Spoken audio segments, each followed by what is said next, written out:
favor. Ok, entonces Génesis 21, Génesis 26, 1 y Hebreos 11, 8. Así es que lo leo. Génesis 21 dice: de allí partió Abraham a la tierra de Negev y acampó en Cades y Shur y habitó como forastero en Gerar. Dilo conmigo: habitó como forastero en Gerar. Génesis 26, 1. Después hubo hambre en la tierra, además de la primera hambre que hubo en los días de Abraham. Y se fue Isaac a Abimelech, rey de los filisteos, en Gerar. Y se le apareció Jehová y le dijo: no desciendas a Egipto, habita en la tierra que yo te diré. Habita como forastero en esta tierra y estaré contigo y te bendeciré, porque a ti y a tu descendencia daré todas estas tierras y confirmaré el juramento que hice a Abraham tu padre. Ok, repítelo conmigo: habita como forastero en esta tierra y estaré contigo y te bendeciré. Ok, Hebreos 11:8. Hebreos 11:8 dice: por la fe Abraham, siendo llamado, obedeció para salir al lugar que había de recibir como herencia, y salió sin saber a dónde iba. Por la fe habitó como extranjero en la tierra prometida, como en tierra ajena, morando en tiendas con Isaac y Jacob, coherederos de la misma promesa, porque esperaba la ciudad que tiene fundamentos, cuyo arquitecto y constructor es Dios. Dilo conmigo: habitaba como extranjero. Aunque era la tierra prometida, habitaba como extranjero. Padre, gracias te doy por esta palabra que tú tienes hoy para todos nosotros, los que están aquí, los que nos están viendo a la distancia. Te pido, Padre, en el nombre de Jesús, que esta palabra sea hablada hoy con demostración de tu espíritu y de poder. Que el día de hoy tu Espíritu Santo hable a través de mi boca, piense a través de mi mente, y que pueda, Señor, traer una gran revelación a cada espíritu, a cada persona que escuche esta conferencia, en el nombre de Jesús. Todo espíritu de incredulidad, todo espíritu de controversia, todo espíritu de incredulidad, de confusión, de distracción, en el nombre de Jesús lo reprendo y declaro, Padre, que esta palabra puede quedar bien asentada en el espíritu de cada persona y producir abundante fruto, en el nombre de Jesús. Amén, amén, amén. Así es que ustedes están viendo aquí en la palabra que les he dado, estos tres diferentes lugares en la Biblia, nos está hablando de dos hombres de fe, dos de los patriarcas de Israel.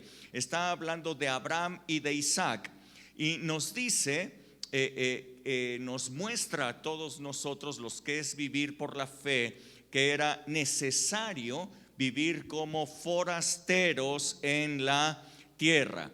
La promesa que Dios le dio a Isaac es esta, la acabamos de leer nuevamente, y dice: habita en esta tierra como forastero y voy a estar contigo y te voy a bendecir. Esta es una gran promesa de parte de Dios, y es una gran promesa de parte de Dios porque la palabra de Dios establece que nuestra ciudadanía no está aquí en la tierra, sino que hemos nacido de nuevo. El reino de Dios ha venido a nuestras vidas, y que nosotros hoy día, al nacer de nuevo, tenemos un acta de nacimiento, pero en el cielo, que nos acredita como ciudadanos del cielo. Dice la palabra que nuestra ciudadanía está en el cielo, por lo cual debemos de tener muy en claro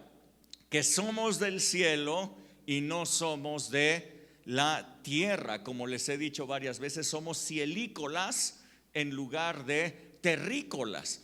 Así es que somos forasteros en esta tierra y la palabra de Dios nos invita a que vivamos como forasteros.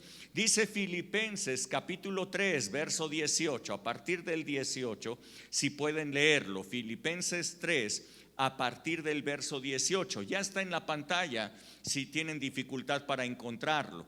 Dice, porque allí andan muchos, de los cuales les he dicho muchas veces, y ahora lo digo llorando, que son enemigos de la cruz de Cristo, el fin de los cuales será perdición, cuyo Dios es el vientre y cuya gloria es su vergüenza, que solo piensan en lo terrenal, mas nuestra ciudadanía está en los cielos, de donde también esperamos al Salvador, el Señor Jesucristo. Wow, nuestra ciudadanía está en los cielos. ¿Qué significó para Abraham? ¿Qué significó para Isaac vivir como extranjeros? ¿Qué significaba para ellos ser forasteros en la tierra? Bueno, pues para ellos significaba no adquirir las mismas costumbres, ni el lenguaje, ni las formas que tenían en el lugar en donde ellos estaban viviendo. Ellos llegaron a diferentes lugares y nos dice que aunque era la tierra prometida, Abraham allí vivió como un extranjero en tiendas. Ni siquiera echaban raíces, ni siquiera se establecían en un lugar, sino que vivía en tiendas, se movían de un lugar a otro, no se establecían y no adquirían ni el lenguaje ni las costumbres que la gente del lugar en donde estaban habitando tenían. Esto es vivir como forastero. Cuando Dios le dijo a Isaac, habita como forastero y estaré contigo, le estaba diciendo, no vayas a tomar ni las costumbres, ni el idioma, ni las formas de los filisteos, sino sigue manteniendo tu propio lenguaje, tu propia fe, tus propias costumbres, y yo voy a estar contigo. Esto quiere decir que las costumbres, el idioma, la forma de ser que tenían Abraham e Isaac era totalmente diferente a la que tenían en las naciones en donde ellos iban llegando y se iban estableciendo en tiendas, no echaban raíces, no pensaban en ser propietarios de tierra, sino que se iban moviendo de un lugar a otro. Eso es lo que significaba ser un forastero para ellos. Pero ¿qué significa para nosotros ser forasteros? Nosotros, que la palabra de Dios nos está diciendo que no somos de la tierra, sino que somos de el cielo. Bueno, este mundo, esta tierra, podemos entender, tiene sus propias costumbres, tiene sus tradiciones, tiene su lenguaje, tiene su forma de pensamiento, tiene su forma de interpretar el éxito que en la vida. Y nosotros, sabiendo que somos del reino de Dios, tenemos muy diferentes formatos de medir el éxito, muy diferentes formas de vivir, estándares muy diferentes que la palabra de Dios nos ha dado. Así es que quiero decirte que cuando nosotros tomamos el reino de Dios, la palabra de Dios, tomamos la forma de vida del reino de Dios y no vivimos conforme a este mundo, sino conforme al reino de Dios, entonces tenemos esta promesa: yo estaré contigo y te bendeciré. Dile al que está junto a ti: habita como forastero en esta tierra, y yo estaré contigo y te bendeciré. Entonces dice el apóstol Pablo, les dice a los filipenses, ustedes lo acaban de leer en esta porción, y les dice que hay algunos pseudo cristianos, así les llama, algunos que se llaman cristianos, les dice el apóstol Pablo, y dice que lo dice llorando, porque en realidad esos no son cristianos, sino son enemigos de la cruz de Cristo. Qué fuerte es el apóstol Pablo, qué rudeza es la que ocupa. ¿Y por qué dice que son pseudocristianos y por qué dice que son en realidad enemigos de la cruz de Cristo? Dice porque ellos han puesto su mirada en las cosas terrenales, solamente piensan en lo terrenal. Su vida terrenal ocupa toda su agenda, ocupa su pensamiento, ocupa sus intereses, ocupa sus proyectos. Todas las cosas de este mundo son las que les llaman la atención y van tras de ellas y las persiguen, y no han puesto su mirada en el cielo, en donde está nuestra ciudadanía y en donde nosotros vivimos con estándares de medir el éxito muy diferentes a los que tiene este mundo. Yo te voy a estar hablando un poco acerca de eso. Así es que si nosotros pretendemos ser cristianos, hijos de Dios, entonces no debemos, según lo que nos dice la palabra, mantener una vida conforme al sistema de este mundo, porque no somos de este mundo. Dilo conmigo, no somos de este mundo, no somos de este mundo. Yo quisiera que tú simplemente pudieras darte cuenta de esto. Si tú te das cuenta que nosotros somos portadores de vida eterna, nos dice la palabra. Hay vida eterna en nosotros. Así es que si tú comparas el tiempo pequeño que tú tienes de vida aquí en esta tierra, que hablemos de la probabilidad de vida en nuestro país, 79 años es para las mujeres, 77 para los hombres. En México es la probabilidad de vida. Algunas personas se han pasado de esa edad, otras personas han terminado sus días en la tierra antes de esa edad, pero ese es un promedio, esa es la esperanza de vida en nuestro país. Quiero decirte que esos 79 o 100 años que tú puedas vivir aquí son totalmente pequeños, es una cuestión pequeñitita, tomando en cuenta que tú vas a vivir eternamente con el Señor. Así es que la vida aquí en la tierra es totalmente efímera. La vida aquí en la tierra es cortita, es diminuta, es cualquier cosa comparada con lo que Dios tiene para ti. Así es que no tiene ningún sentido, tomando en cuenta que tú tienes una muy corta vida aquí en la tierra, tratar de echar raíces, tratar de vivir aquí, tratar de tomar riquezas, tratar de afianzarte aquí en la vida. No tiene ningún sentido. Si tu vida está en el cielo, no tiene sentido que tú te ocupes de estar aquí en la tierra, de acumular riquezas aquí en la tierra. Acumula mejor riquezas en el cielo, en donde esas riquezas son eternas, en donde esas riquezas no se corrompen, no se echan a perder, son para siempre. Y desde este momento tú puedes empezar a acumular riquezas para el cielo. Así es que pon tu mirada en las cosas del cielo. Dile al que está junto a ti, pon tu mirada en las cosas del cielo y no pongas tu mirada en las cosas de la tierra. Si tú pones tu mirada en las cosas de la tierra, tú eres un terrícola buscando las cosas terrenales, cuando el Señor ya te ha hecho una persona espiritual en donde tu ciudadanía está en el cielo. Dice Santiago capítulo 4 y verso 14, te leo la segunda parte.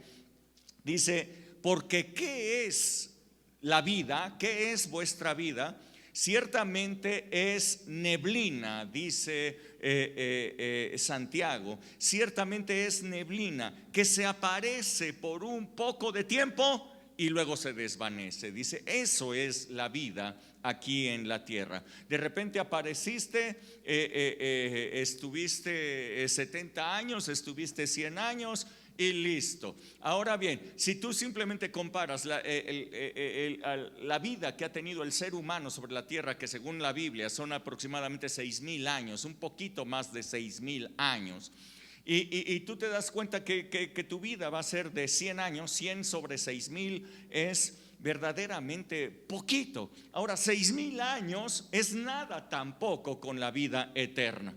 Así es que ten en consideración esto: nuestra vida aquí es nada, como para qué interesarse tanto en las cosas de este mundo, en las cosas terrenales, si la gran mayoría, la inmensa mayoría de tu vida está preparada para estar en el cielo, está preparada para estar en la presencia de Dios. No tiene sentido, ¿verdad? No tiene sentido estar pensando en las cosas de esta tierra si tu ciudadanía está en los cielos. Ahora bien, yo quiero decirte esto: Jesús, preocupado por nosotros, empezó a orar. Esta Marianita hizo una cápsula de fe acerca de esto, y en esta cápsula ella hacía mención de la oración de Jesús, preocupado por nosotros, en que Jesús estaba orando y decía: yo te pido por los que me has dado y por los que han de creer en mí después de ellos. Dijo que no los quites del mundo, sino que los guardes del mal. No los quites del mundo, sino guárdalos del mal. Yo cuando escucho esto, entonces yo inmediatamente me nace una pregunta. Y esta, no sé si ustedes cuando leen la Biblia no les nacen preguntas cuando están leyendo. Si nuestra etapa aquí en esta vida es tan pequeñita, si estar en este mundo representa peligro, porque Jesús estaba orando por nosotros que fuéramos guardados de este mundo. Si no somos de este mundo, si ya somos del cielo, no somos de la tierra, si hay peligro con estar en esta tierra, entonces la pregunta sería: ¿y para qué estamos aquí? Entonces, ¿por qué Jesús dijo no los quites del mundo? ¿No hubiera sido mejor, Señor, en cuanto crean, ¡pum!, vámonos? Si nuestra ciudadanía ya está en el cielo, ¿para qué sigues aquí? ¿No te has preguntado tú eso? Si hay peligro con estar aquí, porque hay peligro, porque Jesús dijo: mientras vivan en este mundo tendrán aflicción, ¿no hubiera sido más fácil librarnos de todas las aflicciones y entonces estar con el Señor? Muchas personas, inclusive conozco, que lo que están deseando es mejor morirse.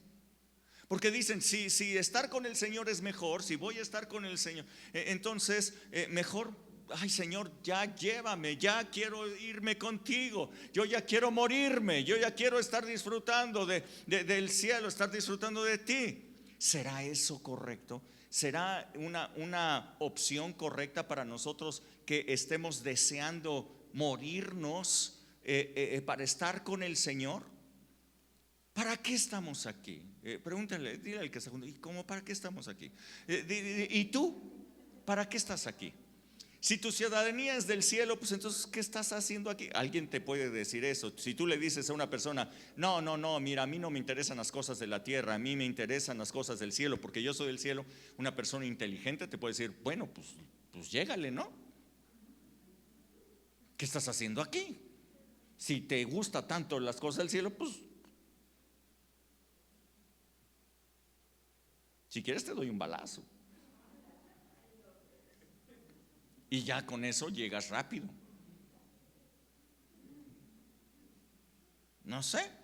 ¿Qué piensan ustedes? ¿Para qué? ¿Cuál es la razón por la que nosotros estamos aquí? Bueno, yo quiero decirte que la razón por la que Jesús oró que nos quedáramos en este mundo y no nos fuéramos, sino que fuéramos guardados del mal, es porque tenemos un propósito mientras estemos aquí en esta tierra. Hay un propósito para ti y para mí, siendo ciudadanos del cielo, de estar en esta tierra. Dice Mateo capítulo 5 y verso 14. Mateo 5:14, y también voy a leer Mateo 5:13 después, pero primero Mateo 5:14. Dice la palabra de Dios, Mateo 5:14 dice: ustedes son la luz de este mundo. Ustedes son la luz de este mundo. Una ciudad asentada sobre un monte no se puede esconder. Ni se enciende una luz para ponerse debajo de un mueble, debajo de un almud, sino cuando enciendes una luz, la pones encima de un candelero, de tal manera que alumbre a todos los que están en la casa. Así debe de alumbrar vuestra luz delante de los hombres, para que vean vuestras buenas obras y entonces glorifiquen al Padre que está en los cielos. Mateo 5:13 dice: ustedes son la sal de esta tierra, pero si la sal se desvaneciere, si la sal pierde su sabor, ¿con qué será salada? No sirve ya para nada, sino para ser echada fuera y pisoteada por los hombres. Así es que la palabra de Dios nos da un claro propósito de por qué seguimos en este mundo. Y el Señor no nos ha llamado. ¿Por qué no nos ha dicho: ya vente, mira, aquí las cosas están mejores? Si con Él vamos a estar gozándonos y disfrutando y vamos a estar en una mejor posición, ¿cómo para qué estamos aquí? Bueno, el Señor dice: bueno, porque tú eres la luz de este mundo y tú eres la sal de esta tierra. ¿Sí me están siguiendo? Escuchen bien. Dice luz del mundo y dice sal de la tierra. Aquí hay una diferenciación entre mundo y tierra que yo quiero que ustedes empiecen a comprender. Ustedes son la luz de este mundo y entendemos que este mundo está en tinieblas. Dice en Génesis, en el capítulo 1, dice que cuando Dios creó los cielos y la tierra estaba desordenada, estaba vacía y estaba en tinieblas. En tinieblas, había un gran caos sobre la tierra. Pero entonces dijo Dios: sea la luz, y fue la luz. Pero Colosenses nos dice que Jesús es el autor de todas las cosas, que todo fue hecho en Él, por Él y para Él. Juan nos dice que en el principio era el verbo y el verbo era con Dios, y que todo por Él fue hecho, y sin Él nada de lo que ha sido hecho fue hecho. De tal manera que cuando Dios dijo: sea la luz, Jesús lo oyó y Él se hizo luz. Y eso trajo una transformación para la tierra, trajo una transformación para las cosas. Se acabaron las tinieblas. Dice aquí que la luz en las tinieblas resplandece, hace echar para atrás a las tinieblas. Donde hay luz, las tinieblas se van. ¿Okay? Entonces dice: ustedes son la luz de este mundo. Este mundo está en tinieblas, como en el principio. Está en un desorden, está en un caos, y Dios ha dicho: sea la luz. Y ahora el verbo, los verbos de Dios toman la palabra y la hacen una realidad. Toman la palabra de Dios que dice: sea luz. Hay luz para este mundo, y entonces tú te conviertes en luz para este mundo. Que tú hayas recibido a Jesús, que tú hayas recibido la salvación en Jesús, que el Espíritu Santo haya venido sobre ti, es la luz que tú necesitas para iluminar este mundo. La gente no lo tiene, el mundo no tiene luz. Tú eres la luz para este mundo. Cuando no hay luz, la gente tropieza. Cuando no hay luz, la gente se golpea. Cuando no hay luz, no saben para dónde ir. Cualquier lugar es bueno si no hay luz. Pero si hay luz, entonces se evitan los tropiezos, se evitan los golpes y empieza a haber dirección. La gente empieza a saber para dónde ir. Tú eres luz. Dile al que está junto a ti: tú eres luz. Tú eres luz, tú eres luz. ¿Habrá algún verbo de Dios aquí hoy? ¿Sí habrá aquí algún verbo de Dios? ¿Habrá algún verbo de Dios? ¿Sí? Allá en la transmisión habrá algún verbo de Dios. ¿Sí? Bueno, si tú eres un verbo de Dios, yo quiero darte esta instrucción. El Señor está diciendo: sea la luz. sea la luz. Así es que la luz en las tinieblas resplandece. El deseo de Dios entonces es ponerte en alto. Dilo conmigo, Dios me va a poner en lo alto. ¿Qué significa ponerme en lo alto? En lo alto significa ponerme en una posición en la que los demás me ven. ¿Ok? Si tú tienes la idea de que ser un cristiano vas a hacer un perfil bajo, yo quiero decirte, Dios tiene una idea muy diferente. El propósito de Dios para ti es que no seas perfil bajo. El Señor quiere ponerte de ejemplo para toda la gente. El Señor quiere que tú seas visible delante de las demás personas. ¿Ok? El Señor te va a poner en alto para que seas visible. ¿Por qué? Porque el Señor piensa de ti que tú eres la luz de este mundo. Wow, wow. El Señor piensa de mí, dilo conmigo, el Señor piensa de mí que yo soy la luz de este mundo. Wow, qué pensamiento más maravilloso tiene de mí, qué propósito más extraordinario me dio. El mismo propósito de Cristo Jesús en el inicio es el mismo propósito que Dios me ha dado para este mundo. Wow, qué honor, qué honor. Así es que la palabra de Dios te dice que tú eres luz, y para poder ser luz tú tienes que vivir como forastero.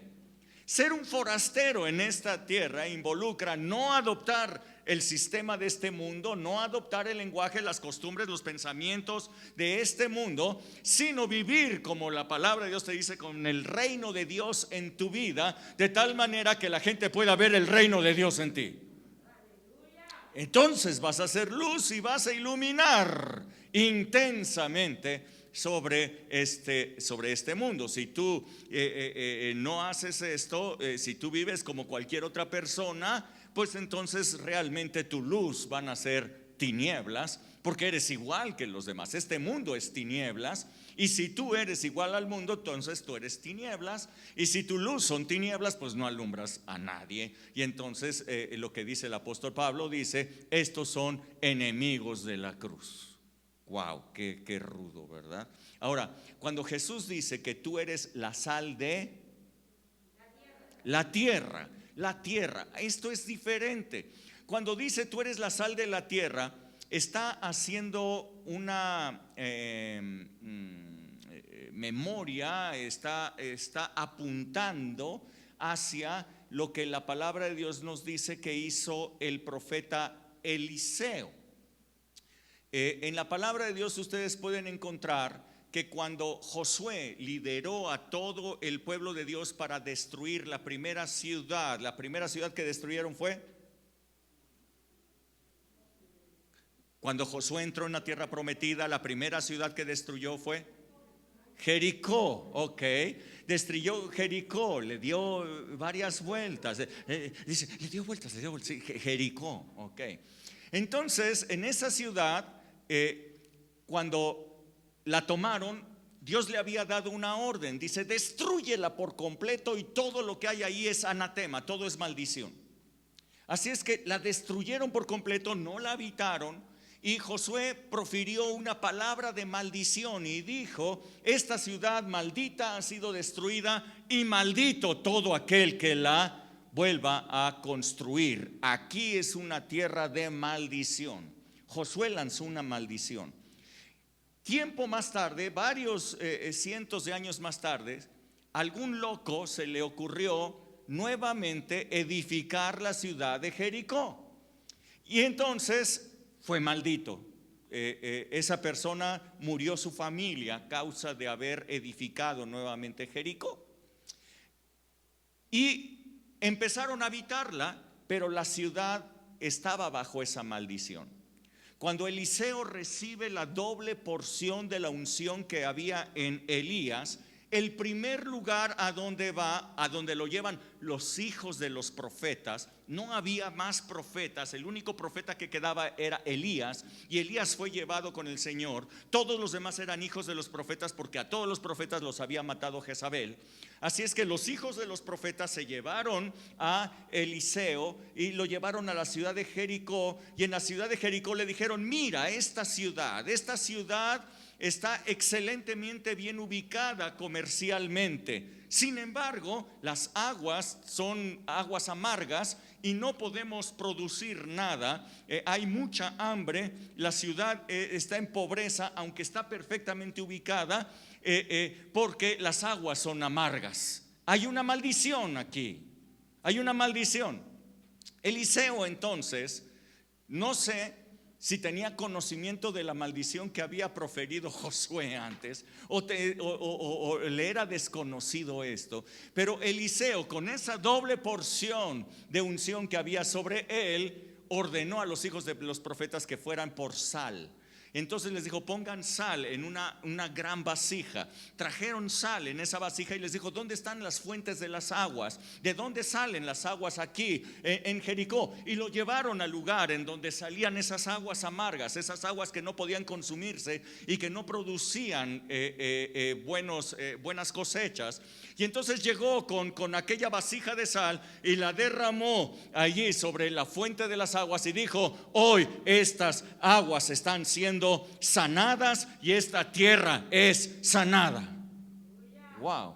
A partir de entonces cambió el destino de la ciudad de Jericó, y se fue la maldición y volvió a haber prosperidad y volvieron a haber buenas cosechas ahí en Jericó. Aunque Josué había dado una palabra de maldición, la maldición se acabó cuando la sal fue echada sobre aquellas aguas que estaban amargas. Jesús entonces dice, apuntando a esto, dice: ustedes son la sal.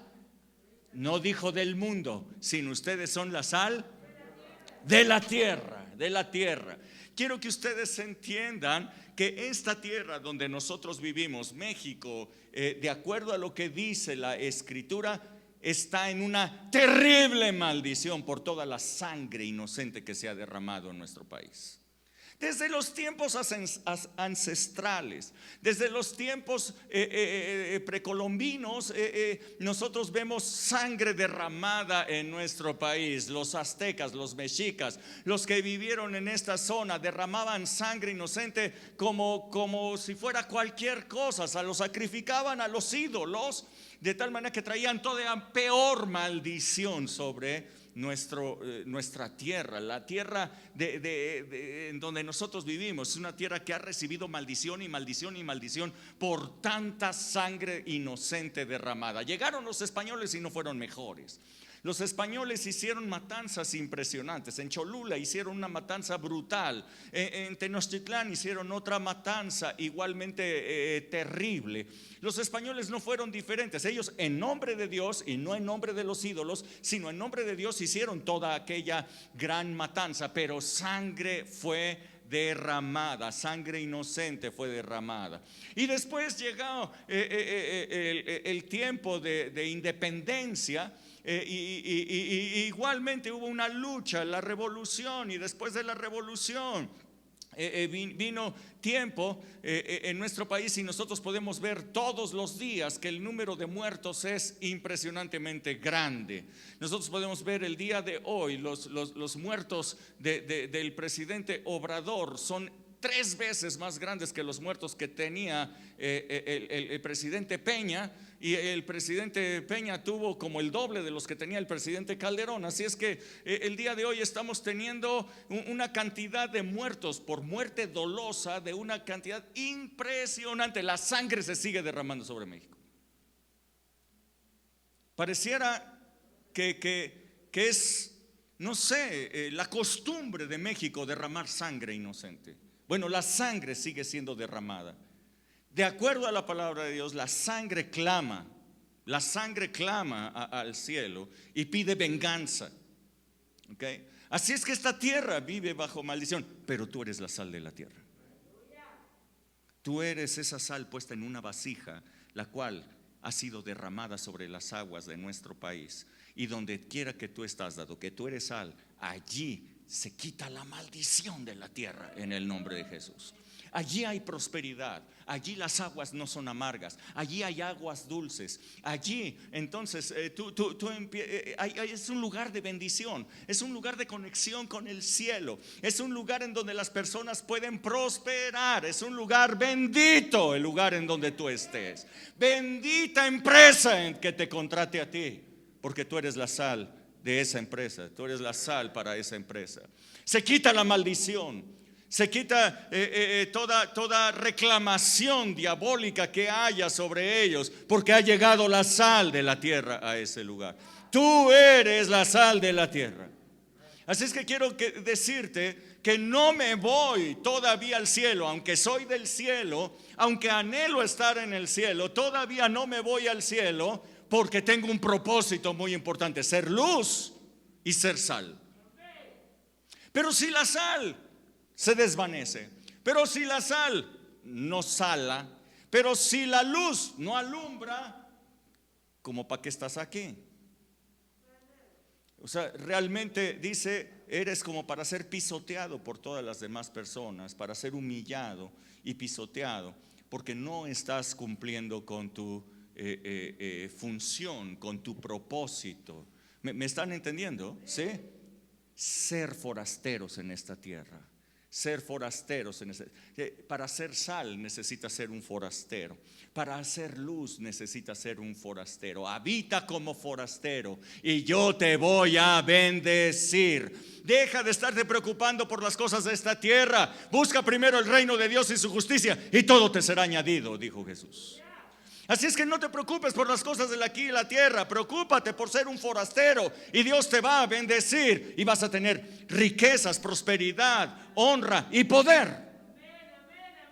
Eso es lo que le pasó a Isaac. ¿Se acuerdan de Isaac? ¿Sí? Riquezas, prosperidad, grandeza, poder llegaron a Isaac porque Dios lo bendijo en esta tierra. Yo soy la sal de esta tierra. Isaac fue la sal de la tierra allí para los filisteos. Los filisteos pudieron comer, tuvieron comida gracias a que Isaac se quedó en ese lugar.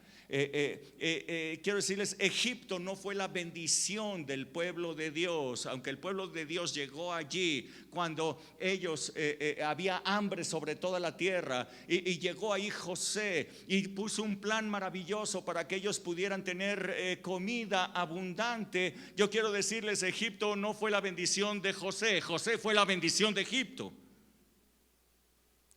Egipto pudo comer porque llegó José. ¿Me está siguiendo? Así es que en tu empresa van a ser prosperados porque estás tú, si eres un forastero. Van a tener luz y van a ser iluminados porque estás tú. Vas a ser un reflector de luz y van a venir a ti, van a venir a la luz que sale de ti. Así es que la principal área de servicio que nosotros tenemos como hijos de Dios no está dentro de la iglesia. Claro que aquí adentro, claro que dentro de la congregación se necesitan servidores, y qué bueno que han decidido servir, pero la principal área de servicio está afuera. Está en la empresa, está en el colegio, está en tu barrio, está en tu vecindario, está con tus vecinos, está con todas las personas alrededor de ti que son bendecidas porque tú eres sal de esta tierra. Si la iglesia es quitada, yo quiero decirles, eso va a ser terrible. Por eso viene la tribulación y gran tribulación. Cuando la iglesia sea quitada, cuando Jesús venga, arrebate a la iglesia, se la lleve, la sal se va, la luz se va, la maldición se queda. Terrible la situación. ¿Me están entendiendo? ¿Qué propósito más extraordinario yo tengo estando en el lugar en donde estoy, mientras yo esté como forastero? ¿Ok? Así es que la palabra de Dios entonces nos da una recomendación extraordinaria a todos nosotros que somos luz de este mundo y que somos sal de esta tierra. Dice Romanos capítulo 12, verso 1. Romanos 12, 1. Búsquenlo en sus Biblias, Romanos 12, 1.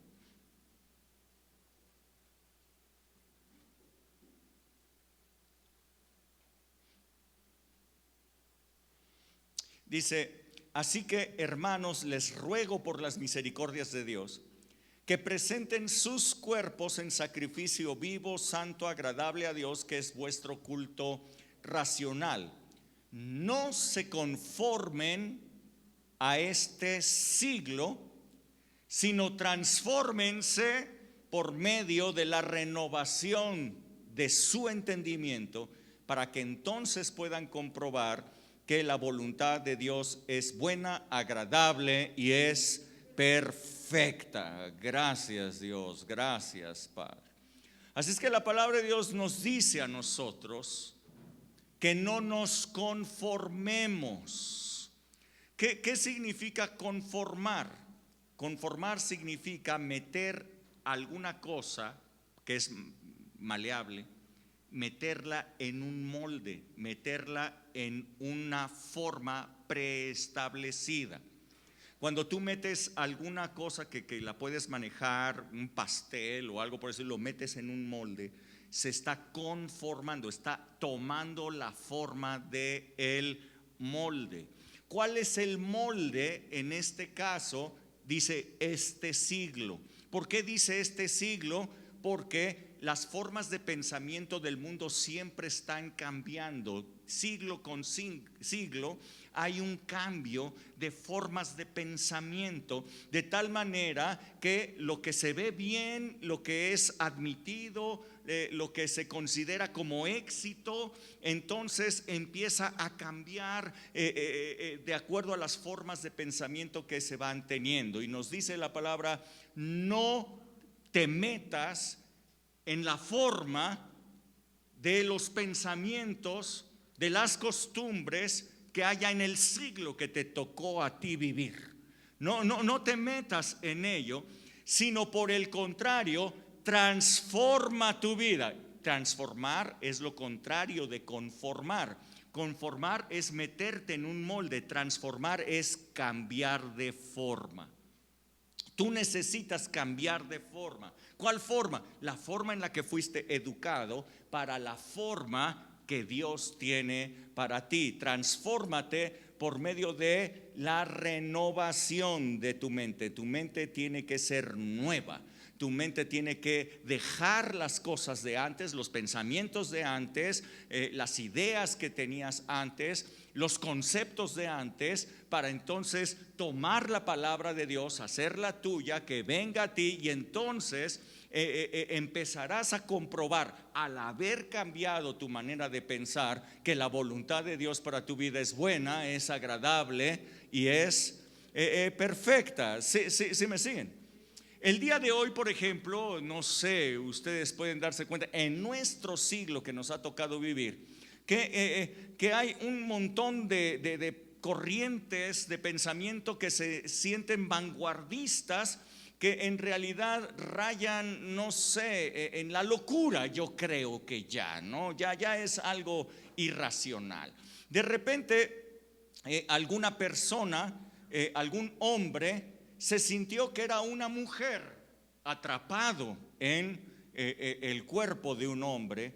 Y entonces esa persona dijo: pues si yo soy una mujer, aunque estoy en el cuerpo de un hombre, estoy equivocado, porque soy una mujer pero en el cuerpo de un hombre. Entonces me voy a operar. Y entonces se quitó los órganos masculinos y adoptó órganos femeninos. Y se hizo una mujer. Las mujeres de repente dijeron: yo soy un hombre atrapado en el cuerpo de una mujer, me voy a operar yo también. Y entonces nació algo que se llama una corriente transexual. Y entonces se vio bien y dijeron: transexual, qué buena onda. Y le aplauden a la gente cuando se ha hecho esto, y la gente les aplaude y dice: qué valor, qué valentía, qué ejemplo es para todos nosotros esta persona. Wow, una persona que era de color blanco, una mujer de color blanco, dijo: yo soy una negra pero en un cuerpo de una blanca. Así es que se juntó con negros, se casó con un negro, hablaba como negra y de repente buscó un tratamiento para teñirse la piel de color negro. Lo único que hizo fue dañarse, pero buscó hacerlo. Los blancos dijeron, pues nosotros queremos ser blancos. Los negros dijeron, nosotros queremos ser blancos. Y entonces empezó a haber un transracial. Ya no es transexual, ahora transracial.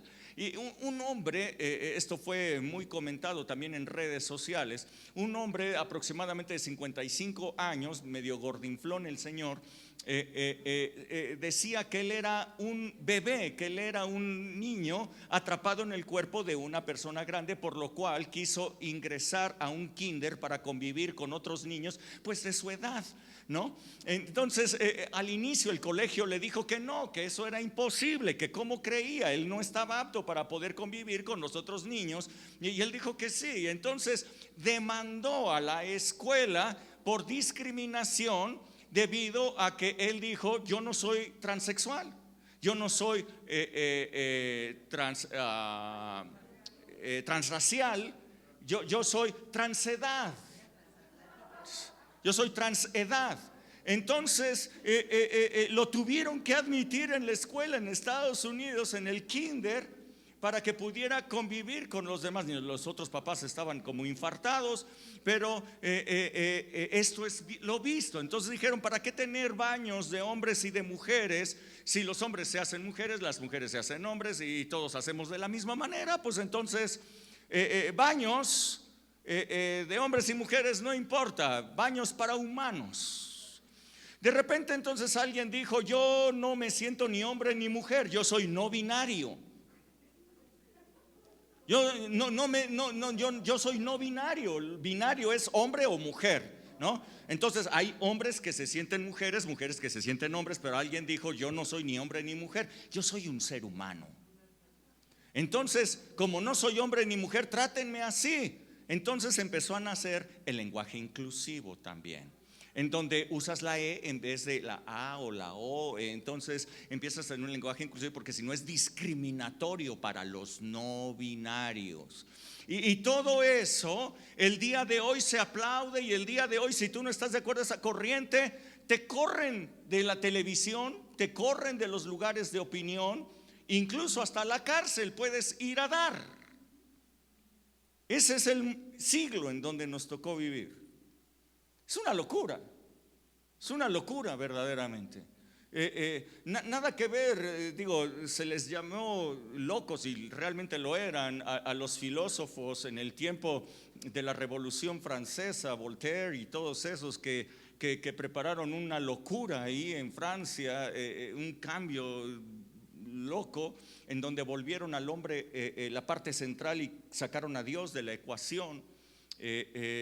Fue terrible lo que ocurrió en aquel siglo, pero lo que ocurre hoy nada tiene que ver con aquello. Es una locura todavía más grande, ¿sí? Este es el siglo en donde nos tocó vivir. Dice, no te conformes a la corriente de este siglo, sino transfórmate por medio de la renovación, dice la palabra de Dios. Así es que tú eres luz en medio de este mundo. Este mundo verdaderamente está en tinieblas y necesitan la luz que tú puedas dar, la luz de tu ejemplo, la luz de una familia como la tuya, la luz de amigos, que tú puedes ser un amigo totalmente diferente para ellos. La luz, no estamos hablando de dar bibliazos, estamos hablando de que el Señor te pone en lo alto para que te vean a ti y digan, este es diferente, este tiene algo diferente, su familia es feliz, todos viven contentos. Sí, yo soy transexual, o yo soy homosexual, o yo soy no sé qué, y digo que es la onda, pero yo no soy feliz. En cambio ese que es muy tradicional, ese que mira cómo vive, ¡ay, qué felices son en su casa! Algo tiene diferente. Tú eres una luz, un reflector, un faro que guía, un faro hacia el cual las naves puedan enfocarse para dirigirse a un puerto seguro. ¿Sí me está siguiendo? Hablemos de otras cosas de este mundo, ¿no? Les he dicho muchas veces, yo no tengo nada contra los tatuajes, ¿ok? Los tatuajes no son ni buenos ni malos.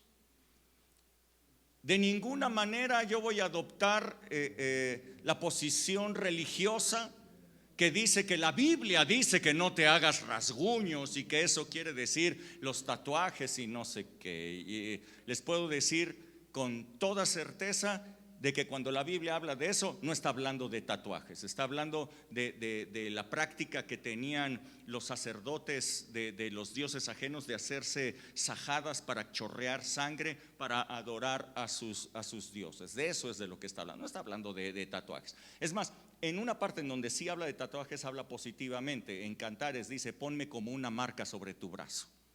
¿Ok? Así es que no estoy en contra de los tatuajes ni nada por el estilo. Sin embargo, yo no me haría ningún tatuaje. Yo no me haría ningún tatuaje no porque los considere malo ni pecado, porque no lo es. No porque se vean horribles, que sí se ven. No, es cierto. Cada quien, ¿no? No me haría un tatuaje por una sencilla razón, porque yo no quiero verme igual que los demás. Quiero un diferenciador. Quiero un diferenciador. Lo mismo podríamos decir de las groserías. Las groserías tampoco son ni buenas ni malas, son palabras. Hay palabras no groseras que si se dicen con una intención de insultar, hacen daño. Hacer daño es lo que está terrible. Pero decir groserías no es ni bueno ni mal, simplemente reflejan una educación. Hoy día ustedes pueden ver programas de televisión y películas en donde pareciera que estar in es decir un montón de groserías. Creo que ya no hay programas de televisión ni películas en donde no se digan. En el tiempo que me tocó vivir a mí de niño, yo me acuerdo que en la escuela les faltó, ¿ya ven? Les faltó.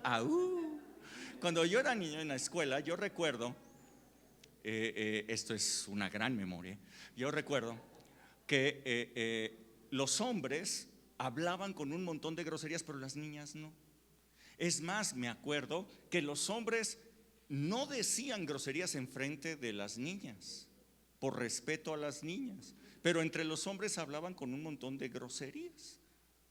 Hoy día escucho hablar a las mujeres y válgame Dios, hablan con cosas más sucias que los hombres. O sea, tienen una boca que válgame Dios. Todo cambió y hoy parece que lo in es hablar con groserías. Yo escucho a algunas personas que de repente dicen alguna grosería en el momento preciso y me muero de la risa. No, o sea, no es ni bueno ni malo. Ahora, yo les pregunto a ustedes, ¿y hablar con groserías un cristiano, un hijo de Dios, te hace un diferenciador o te hace igual? No sé. Yo quisiera que ustedes leyeran esto que dice el apóstol Pablo, 1 Corintios capítulo 10, verso 23.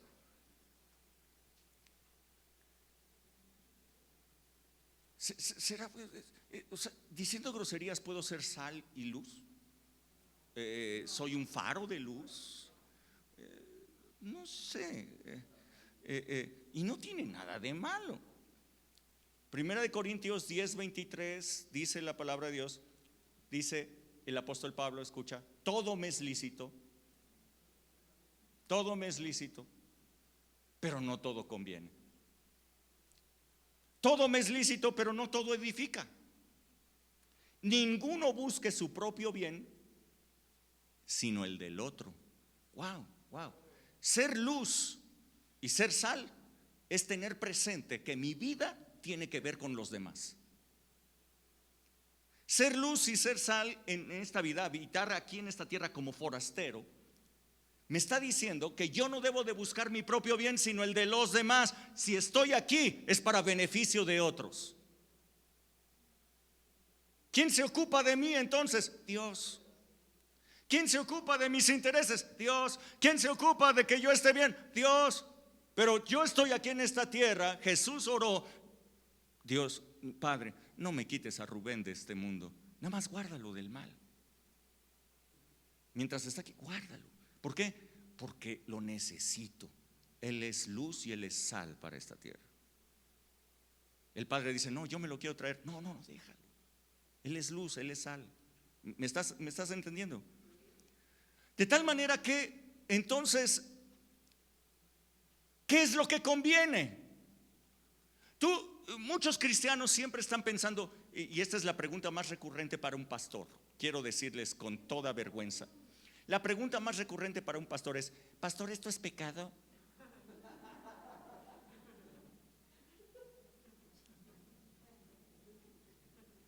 ¿Y si voy a un antro es pecado, pastor? Y si me tatúo es pecado, pastor. Y si me tomo 3 cervezas, ¿ya entra en el nivel de pecado o todavía estoy en el límite?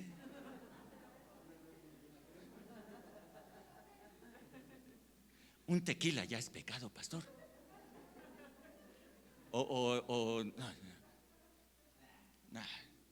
No, hombre, si tomas guayabas, eso sí es pecado.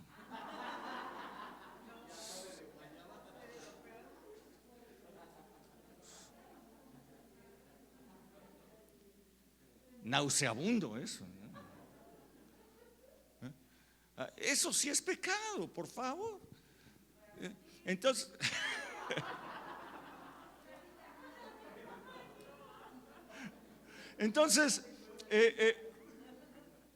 la gente se pregunta: ¿esto es pecado o no es pecado? En vez de estar preguntando: ¿esto edifica a los demás? ¿Esto ayuda a las demás personas? No veo por mi propio bien, veo por el bien de los demás. Entonces, ¿esto edifica a las demás personas? Esa sería la pregunta interesante, porque todo me es lícito, pero no todo conviene. Cuando dice la palabra de Dios, todo me es lícito, pero no todo conviene, está hablando del propósito que tú tienes en este mundo. Conviene, ayuda para que tú cumplas el propósito que tienes en este mundo. Ayuda para la visión que el Señor Jesús tiene de ti al decirle al Padre: todavía no me lo quites de este mundo. Imagínate si yo le dijera al Señor: Señor, todo aquel que no esté cumpliendo propósito, pues ya llévatelo.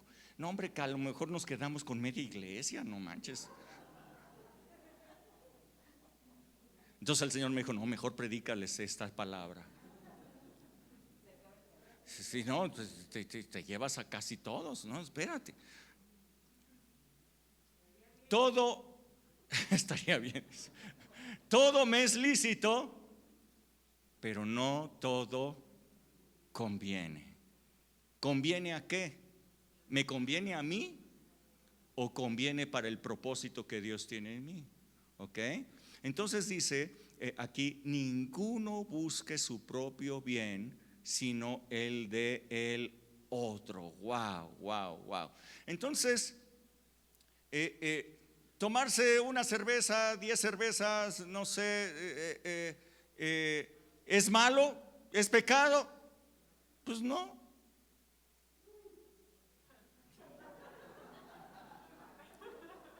¿Conviene?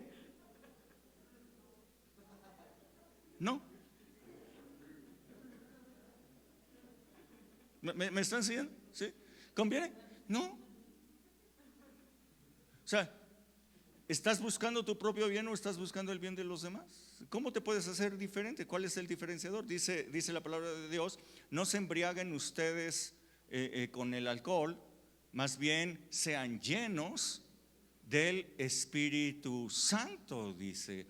En lugar de estar buscando estar briagos, en lugar de estar buscando las bebidas embriagantes, en lugar de eso, llénense del Espíritu Santo, dice el apóstol Pablo.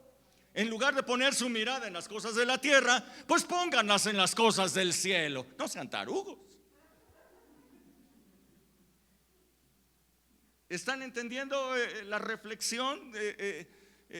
Tenemos un propósito, tenemos un propósito. Ahora, si tú te juntas con tus amigos para tomar cerveza, decir groserías, hablar de mal de las personas, me cae. Nada tienes tú de luz ni de sal.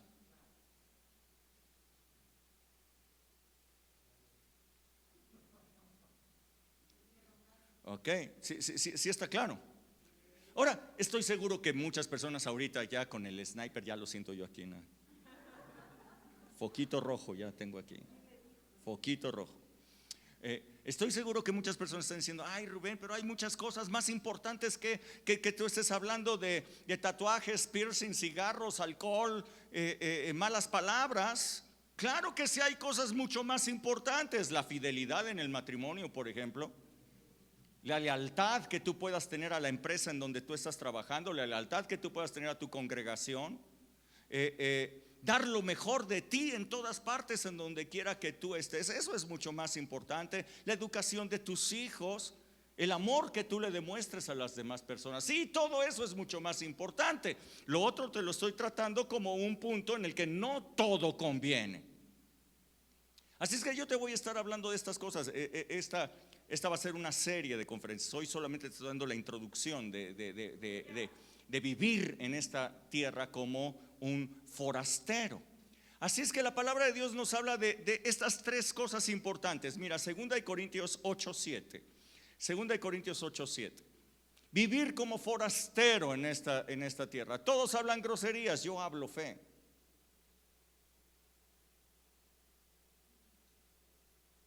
La gente busca embriagarse, yo busco llenarme del Espíritu.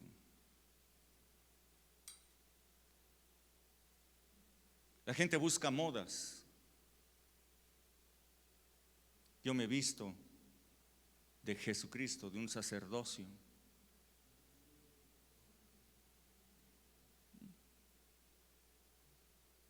Les voy a hablar de eso después. Dice 2 Corintios 8:7, por tanto, como en todo ustedes abundan en fe, en palabra, en ciencia, en toda solicitud y en vuestro amor, para con nosotros abunden también en esta fe. Yo quiero hablarte de estos tres elementos importantes: fe, amor y la palabra. Tres diferenciadores totales: fe, amor y la palabra de Dios. Eso hace la diferencia total en este mundo, y tú puedes vivir como un forastero. Fe, primera cosa, fe. Simplemente estoy a manera de introducción. Fe. Al leer las Escrituras, yo me he podido dar cuenta que la medida la forma de medir la fe, vamos a llamarle, el medidor de la fe, el fenómetro, es la obediencia. No hay otra manera de medir la fe. No hay otra forma de medir la fe sino obediencia. Es el factor clave de medición de la fe. ¿Por qué te lo digo? Mira, Abraham, cuando su fe era débil, Dios le dio una instrucción: sal de tu tierra y tu parentela, y obedeció parcialmente. Tenía más o menos fe, obedeció parcialmente. A medida que su fe fue creciendo, fue cometiendo menos errores y fue obedeciendo más, hasta el punto en que su fe fue perfecta cuando Dios le dijo: ofréceme a tu hijo, a tu único, a Isaac, ofrécelo en sacrificio ahí en el monte de Moriah. Ve, yo te lo voy a enseñar allí. Y él agarró inmediatamente, llevó a su hijo, lo llevó allí, y él dijo: Dios me dijo que de este hijo habría de tener yo una gran descendencia, así es que yo no sé cómo le va a hacer Dios, si lo va a resucitar, si yo no sé qué vaya a hacer, pero de él va a venir la descendencia, así es que yo lo voy a llevar allá, yo lo voy a sacrificar como Dios me dijo, porque Dios va a hacer algo. Así es que esto es fe, esto es una obediencia perfecta a Dios movida a través de la fe. Un hijo de Dios es obediente perfectamente a la palabra de Dios porque le cree a Dios. El resultado de la fe en una persona se llama obediencia. Nosotros no obedecemos por el temor de un castigo. La ley se acabó, la ley se fue. Hoy estamos bajo la gracia.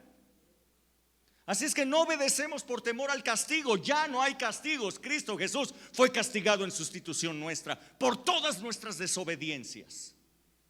Así es que no tienes que temerle a un castigo. Pero la vida del justo es por la fe. El justo por la fe vivirá. Si tú has sido justificado, tu nueva forma de vida es la fe. Y la fe, el resultado es obediencia. Entonces tú empiezas a obedecer a Dios como resultado de tu obediencia porque le crees. Le crees a Dios. Le crees a Dios. Si una persona diezma por fe, es porque le está creyendo a Dios, que al dar sus diezmos Dios lo va a bendecir. Hay una obediencia a través de la fe. Esa persona puede decir, pero es que a lo mejor me va a faltar. Ok, pero si por fe lo da, entonces hay un cambio en ello. Por fe tú puedes estar confiado en este tiempo. Por fe tú puedes estar tranquilo. Creo que un hijo de Dios siempre tiene su mente en paz, está tranquilo, aunque todos los demás andan locos buscando soluciones y andan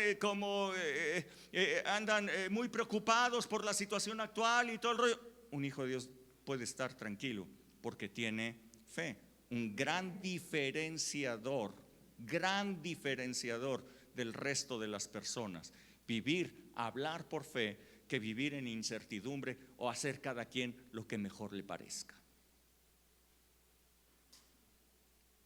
¿De acuerdo? Amor. Segundo, les digo, nada más estoy introduciendo los temas, ¿no? Amor. La palabra de Dios nos dice que Dios es amor. Si yo soy un hijo de Dios y llevo su genética, por lo tanto yo me tengo que parecer a Él. La genética de Dios es el amor. Y si yo llevo su genética, si yo soy su hijo, si yo fui engendrado, ¿sí entienden la palabra engendrado? ¿O no entienden la palabra engendrado? Engendrado quiere decir en gen. O sea, los genes hicieron algo, ¿ok? Yo fui engendrado por el Espíritu Santo. Por lo tanto, si mi nuevo nacimiento fue engendrado por el Espíritu de Dios, entonces yo llevo la genética de Dios, y Dios es amor, es su genética. Por lo tanto, el mismo amor de Dios tiene que ser perfeccionado en mí, de tal manera que la gente vea a Dios en mí. Yo no necesito darle bibliazos a la gente, ni necesito decirles, miren, vengan y conozcan a Dios. Yo puedo decirles, ¿ya me vieron? Así es Dios.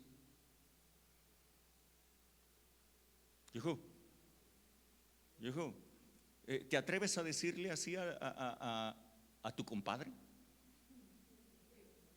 ¿Te atreves a decirle así a tu vecino? Al que vive juntito de ti, que oye todos tus gritos. ¿Te atreves a decirle así a tus compas del trabajo que conocen tus fechorías? ¿Te atreves a decirle así a todas las demás personas que están alrededor tuyo? Diles, ¿ustedes no conocen a Dios? ¿No? ¿Ya me vieron? Sí, ya vieron a Dios. Esto es lo que Jesús decía. Jesús le dijo a Felipe, tanto tiempo que he estado con ustedes y tú vuelves a decir, quiero conocer al Padre. Pues ¿qué no me has visto? Si me has visto a mí, ya viste al Padre. Si la genética de Dios está en ti, la gente puede verte a ti y ver a Dios. Esto es ser luz. Esto es ser luz. Sí, bueno. No sé si le puedes decir a estas palabras al cuate que te está sirviendo la cerveza.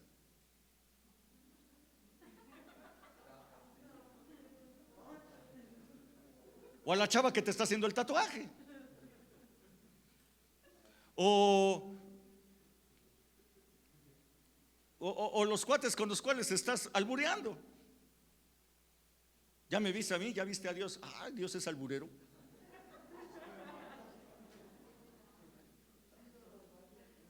No, se me hace que es un poco difícil decir eso, ¿no?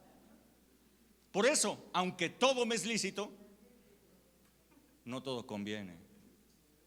No todo conviene. ¿Estás entendiendo? ¿Estás entendiendo? Ok. La palabra, tercer diferenciador importante. La forma de vida que yo puedo tener es lo que la palabra de Dios me dice. Yo no soy lo que el mundo dice, yo no soy lo que los demás dicen, yo no soy lo que los me critican o los que me alaban. Yo soy lo que Dios dice de mí. Lo que Dios dice que yo soy, entonces yo lo tomo como un verbo y me transformo en eso. Si Dios dice algo de mí, yo lo hago.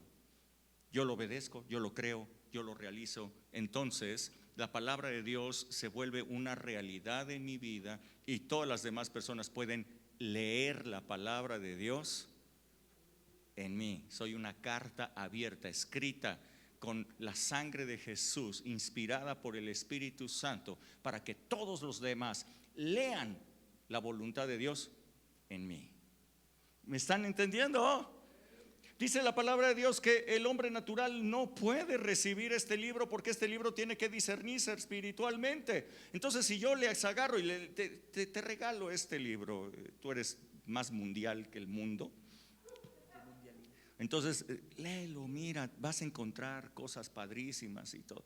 Y tú lo empiezas a leer y me vas a decir, ¿y esto qué? Es la historia de una nación, la historia de un pueblo. ¿Y esto qué? O sea, no le van a entender nada. La palabra de Dios se discierne espiritualmente y solamente la gente espiritual puede discernir lo que está escrito aquí. El Espíritu Santo es el que te da ese discernimiento. Entonces, si tú eres más mundial que el mundo, ¿para qué te regalo esto?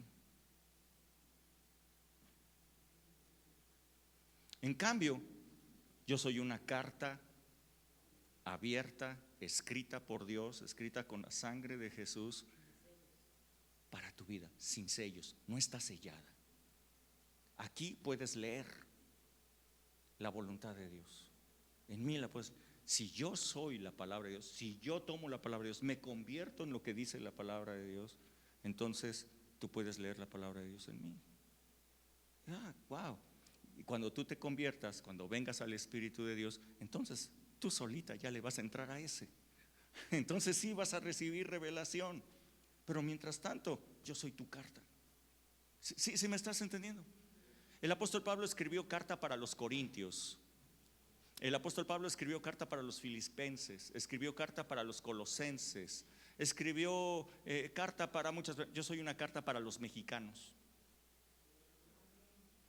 Yo soy una carta de Dios escrita para los mexicanos. Wow, Señor, muchas gracias. Así es que yo quiero decirle a toda la gente que nos está viendo, y bueno, quedó creo que quedó un poco chueco. Ok, acá, ahora sí. Es que estaba buscando cómo verme ahí, dije, no. Ok, acá hay un propósito de parte de Dios para tu vida. Hay un propósito claro de parte de Dios. Tú no estás aquí por obra de la casualidad. Tú estás aquí porque Jesús oró que el Padre no te llevara todavía, que fueras guardado del mal de este mundo. Te dijo, no te lo lleves todavía porque es útil aquí en la tierra. Todavía nos es útil tanto para el mundo como para la tierra.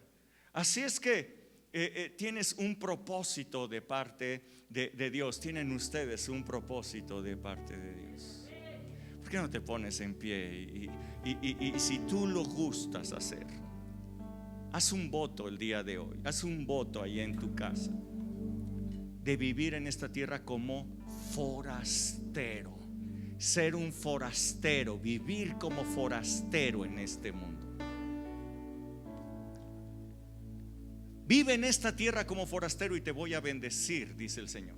Voy a estar contigo siempre si tú vives en esta tierra como un forastero. Hacer un voto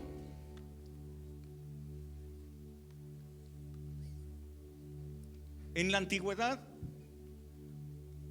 los judíos cuando hacían un voto, a ese voto se le llamaba nazareato. Hacían un voto y durante el tiempo que duraba ese voto no se cortaban el pelo, no tomaban sidra ni vino. Eran las características de un voto. Entonces todos los judíos podían saber quién estaba bajo voto y quién estaba, quién no tenía un voto. ¿Quiénes eran los que tenían voto? Pues los greñudos. ¿Ok? Ahora, hubieron 3 personas que tuvieron un voto de nazareo desde el vientre de sus madres. ¿Quiénes fueron? Sansón, Juan el Bautista, muy bien. Y Samuel, mira, es una congregación que sí sabe de la palabra de Dios, ok. Desde el vientre de su madre tuvieron un voto de nazareos ellos. Así es que yo quiero imaginarte a los 30 años cómo andarían esos amigos, ¿no? Trenza sobre trenza, yo me imagino. No sé cómo le hacían para tener el pelo. Pero bueno, yo quiero decirte que cuando una persona hacía un voto, todos los demás se daban cuenta, era evidente que estaban bajo voto, porque el pelo lo declaraba a todos los demás. Yo quiero decirte que si tú haces un voto el día de hoy de vivir como un forastero en esta tierra, todos lo van a ver, todos se van a dar cuenta. No puedes pasar inadvertido. Va a ser muy evidente que tú has hecho un voto de vivir de esa manera. Así es que si tú lo gustas hacer allá en tu casa, aquí, levanta tu mano y dile: Señor, ¿qué propósito más extraordinario he podido ver que tú tienes para mí en esta tierra? Señor, si yo no me he ido a tu presencia todavía, es porque todavía puedo ser útil aquí. ¡Wow! Gracias, Señor Jesús, por la visión que tienes de mí, de que yo puedo ser luz para este mundo y puedo ser sal para esta tierra. Gracias, Señor, por esa visión extraordinaria. Señor, a partir del día de hoy yo hago un voto. Yo voy a vivir como un forastero en esta tierra. No solamente porque esté anhelando tu bendición, sino porque quiero cumplir el propósito que tú tienes para mi vida. Mientras yo siga viviendo en esta tierra, yo quiero seguir siendo útil. Hasta el último día en esta tierra quiero ser útil para toda la gente. Yo no veré más por mis propios intereses, sino los de los demás, teniendo plena certeza de que tú ves por mis intereses. Gracias, Dios, muchísimas gracias te doy. Hoy hago este voto. Este voto queda sellado ahora por el Espíritu de Dios en tu boca. El Señor pone un sello ahora a estas palabras. Hay un sello del Espíritu Santo a esas palabras. El Espíritu de Dios te va a ayudar a vivir en esta tierra como un forastero. En el nombre de Jesús. En el nombre de Jesús. Wow, qué hermoso. Veo a todos con sus manos levantadas. Wow, gracias, Dios. Gracias, Padre. Gracias. Yo veo a estas personas. Erika Arzate, sí, dice: me dicen que estoy loco, se burlan de mí. Sí, no importa. Wow, gracias de Dios.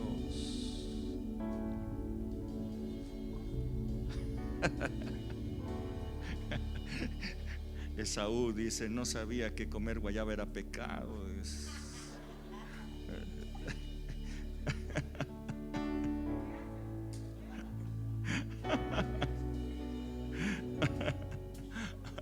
Gracias, Señor, por este propósito que tienes en nuestra vida. Muchísimas gracias, Dios. Muchísimas gracias.